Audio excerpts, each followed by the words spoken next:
and the storm subsided. Perhaps it was a coincidence, but the storm subsided. Now, I'm asking the question that when they threw Jonah overboard, was he dead or was he alive?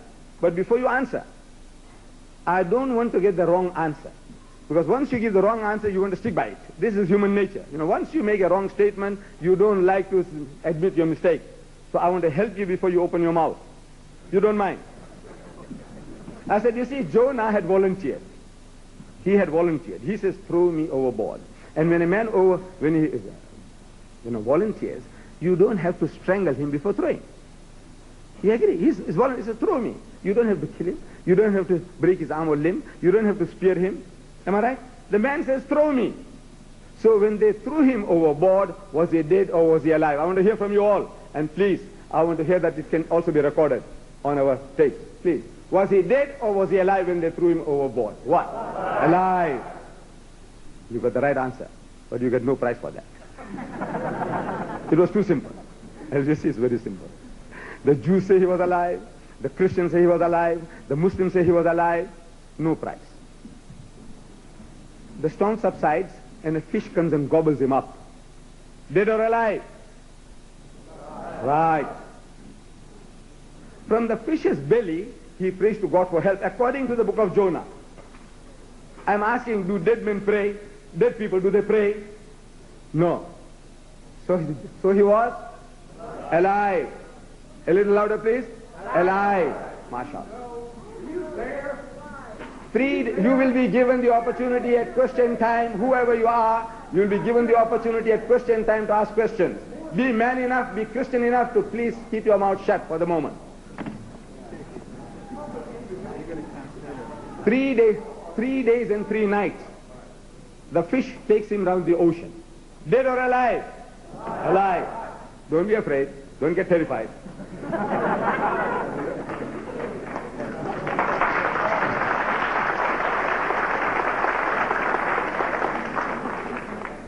On the 3rd day, the fish vomits him on the seashore. Dead or alive? Alive. Look, whether you are a Hindu or a Christian or a Jew or a Muslim, if you read this record and if you had sound common sense, you will say alive, alive, alive, alive. And it's a miracle. It's a miracle of miracles. When you throw a man into a raging sea, he ought to die. If he died, no miracle, because we expect him to die. A fish comes and gobbles a man, he ought to die. If he died, no miracle. If he didn't die, it's a miracle. Heat and suffocation in the belly of the whale, the man ought to die. 3 days and 3 nights, he ought to die. If he died, no miracle. No mu'jiza, no sign. If he didn't die, it's a miracle. So it's a miracle of a miracle of a miracle. An outstanding miracle in the Bible, 3 times over. It's a miracle from every point of view. So Jesus says, for as Jonah was 3 days and 3 nights in the belly of the whale, so shall the Son of Man be 3 days and 3 nights in the belly of the earth. As Jonah was, so shall the Son of Man be. I'm asking, how was Jonah for 3 days and 3 nights in the belly of the whale? Dead or alive? I'm asking again, how was Jesus in the tomb for 3 days and 3 nights? Dead or alive? I beg your pardon? No, according to Christendom. Dead. Ask the professor, ask the doctor. He said he was dead for 3 days and 3 nights. Jonah was alive for 3 days and 3 nights. Jesus was dead for 3 days and 3 nights. Any Christian worth the name will tell you that. Any Christian. You don't have to be a DD, and you don't have to be a theologian or a preacher or an evangelist hearing voices from heaven. You need nothing. Jonah is alive. The Christian says Jesus was dead. I am asking in your language, you English-speaking people, you Americans who speak English, the Englishman who speaks English, I speak English. I speak English as my mother tongue. See, this is the nearest, because psychologists say that your mother tongue is the language in which you dream and the language in which you swear. And I dream in English and I swear in English. So, from that angle, I'm also an Englishman. See, I'm an English-speaking person, though my mother tongue is Gujarati, I speak Urdu, I speak half a dozen different languages, but my mother tongue is English according to the psychologist. So, I'm asking in your language. Those, I'm sure all of you understand English. Otherwise you wouldn't be here. I said, in your language, you see, is this like Jonah or unlike Jonah? Jesus says, for as Jonah was, like Jonah. Jonah is alive, Jesus is dead. Is that in your language like Jonah or unlike Jonah? In your language? Unlike. So I'm asking now, is Jesus speaking the truth or you speaking the truth? Is Jesus a liar or you are a liar? Either. Look, you both can't be right. He says, I'll be like Jonah, and you telling me he's not like Jonah.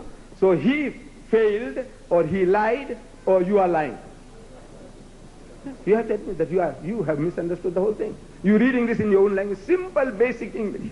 King's English or Queen's English. This language I'm talking. For as Jonah was, so shall the Son of Man be.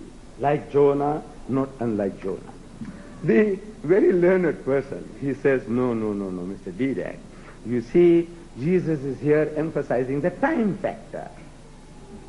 I said, there is nothing miraculous about a time factor. Whether man is, dead, unconscious, or gone into hibernation for 3 minutes, 3 days, 3 hours, 3 years, that is not a miracle. The miracle is that you expect a man to die and he doesn't die. That's a miracle. But drowning man clutches at straw.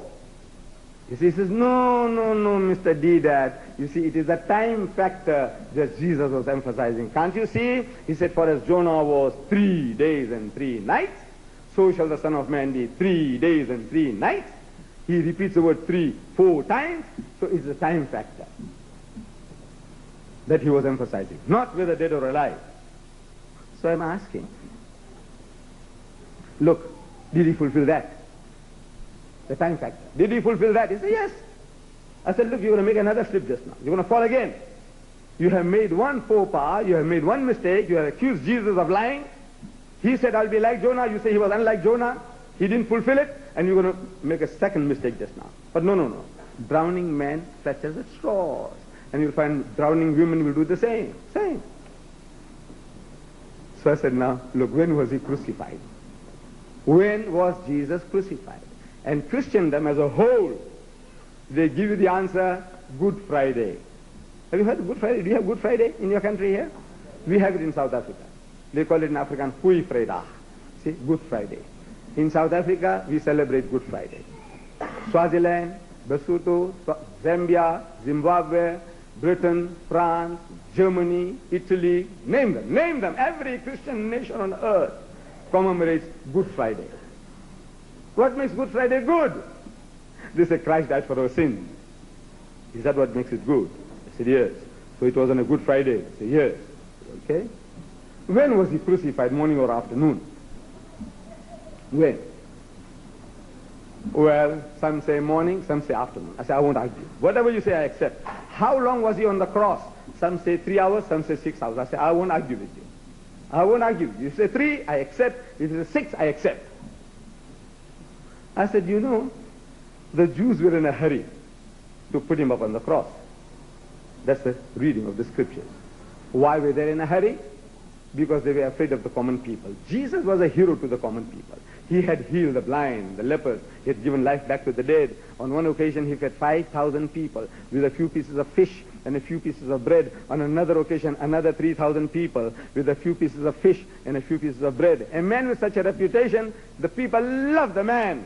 And if his life was endangered, there might be a revolt, a riot. So, quickly, apprehend the man and get rid of him. So they grabbed him and they take him, had a midnight trial, which doesn't happen in Jewry. Midnight trial. Early in the morning they take him to Pilate. And as if Pilate had nothing else to do, he was waiting. He receives them and Pilate says, look, this is not my kettle of fish. Take him to Herod. They take him to Herod. Herod had nothing to do. He was also waiting. Nothing to do, these royal people. Nothing to do. They're just waiting. And he said, look, he says, take him back to Pilate. They take him back to Pilate. Pilate is still waiting. All these things happen at the double. Only these things happen in film. In your Hollywood. In real life it doesn't happen, but whatever you tell me, I said. No argument. So finally, they get him on the cross. We are told about 3 o'clock in the afternoon. And he's there for about 3 hours, according to the Christians. As much as the Jews were in a hurry to put him up, queer people, they were also in a hurry to bring him down.